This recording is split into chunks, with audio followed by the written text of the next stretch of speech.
First, allow me, if you would, to just say it's a new day. And I'm reminded of the song by Nina Simone, A New Day, A New Dawn, A New Life, and I'm feeling good, because that's the feeling right now. Very well. And also just allow me to take a minute just to also celebrate our young people who have shown a very strong resolve in the way that they want to see the country governed. And we are beginning to see the fruits of that, and that we are changing the trajectory of this country. And that is really good news. Very well.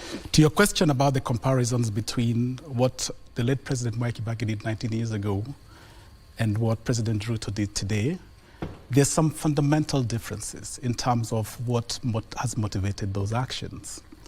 If you look at President Kibaki's decision then, it was no differences within cabinet.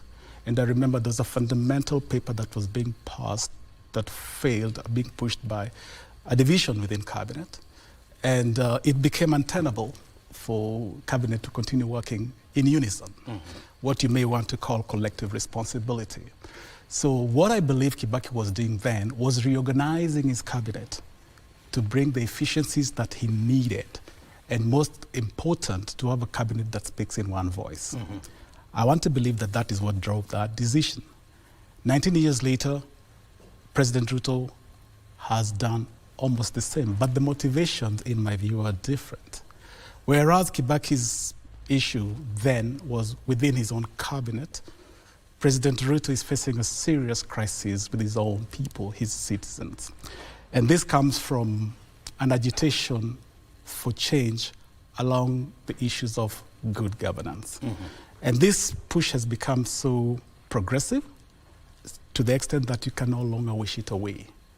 And there was no other solution for the president but to seek, the right counsel, listen to the voices, to understand what exactly the issues are, and respectfully submit to the wishes of the people, the young people. So yes, you may say there were two officers that Kibaki retained then. I can understand from a constitutional perspective why he did that. On what President Ruto has done with regarding Gachagua, I can say I understand it's a constitutional issue, but with the issues of the Prime Cabinet Secretary, I'm yet to understand what could be the decision behind retaining him in cabinet.